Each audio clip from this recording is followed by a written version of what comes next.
2017 সালের বিশ্বজিৎ হত্যাকাণ্ড হাইকোর্টের রায় 6 আগস্ট দৈনিক মানব জমিনের খবর ছিল এটি।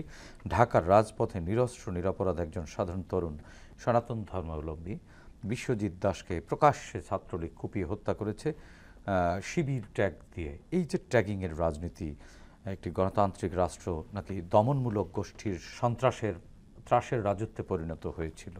বিশ্বজিতের কথা মনে হলে চোখের সামনে ভেসে ওঠে সেই বীভৎস দৃশ্যটি। ধারালো অস্ত্র, চিৎকার করে বলছে আমি হিন্দু, আমি হিন্দু, আমি হিন্দু, এই কথা বলছে আমি মুসলমান নই। তারপরেও তাকে নির্মমভাবে হত্যা করা হয়। মানুষ চেয়ে চেয়ে দেখে, ছবি উঠায়, আইনশৃঙ্খলা বাহিনী নির্বিকার এবং হত্যা হয়ে যায়। এটা তো ইতিহাসে অত্যন্ত জঘন্য এবং দগদগে একটি চিত্র।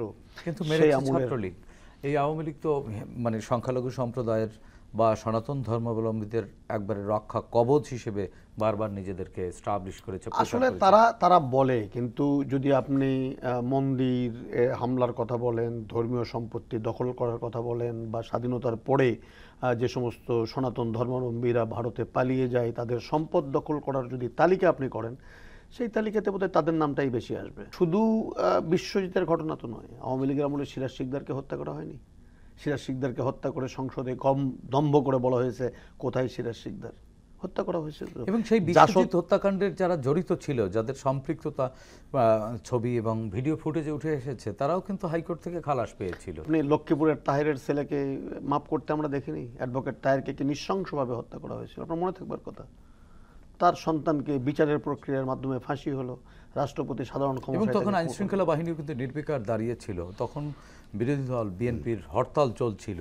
এটিও তো এক ধরনের মব। আজকে মব নিয়ে সুশীল সমাজ নানানভাবে সমালোচনা করছেন। দেখেন, আজকে যেটাকে আমরা মব বলছি, একসময় তো সেটা তো গণপিটুনি ছিল। রাজনৈতিক নেতৃবৃন্দকে হত্যা করে বলা হয়েছিল যে গণপিটুনিতে বিএনপির কর্মী মারা গেছে, এরকম তো ছিল। তবে কাম্য নয়। আমি সেটা বিএনপি হোক, আওয়ামী লীগ হোক, আজকের প্রেক্ষাপটে হোক, আমি কখনোই সমর্থন করি না।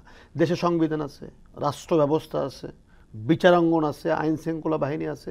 যদি এই সংস্থাগুলো যদি নিরপেক্ষভাবে আমরা কাজ করতে দিই এবং সেখানে যদি দলীয় প্রভাব আমরা মুক্ত একটি প্রশাসন তৈরি করতে পারি, সেটা হোক আইন শৃঙ্খলা বাহিনী, হোক বিচারাঙ্গন, হোক প্রশাসন, দেখবেন বিচার যদি নিশ্চিত করা যায়, প্রকৃত অপরাধীকে সুষ্ঠু তদন্তের মাধ্যমে যদি তাকে শাস্তিটা নিশ্চিত করা যায়, অপরাধ প্রবণতা কমবে। সমস্যাটা হলো কোন জায়গায়, ছোট করে একটু বলি।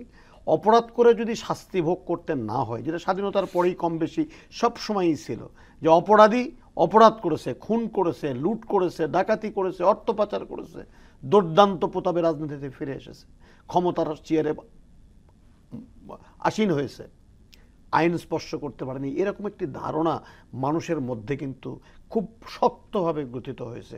যে অপরাধ করলে আপনি যদি রাজনৈতিক লেবাস আপনার থাকে, রাজনৈতিক যদি গডফাদার যদি আপনার থাকে, এবং আপনার যদি অর্থ প্রতিপত্তি যদি থাকে, আপনি সব থেকে পার পেয়ে যাবেন।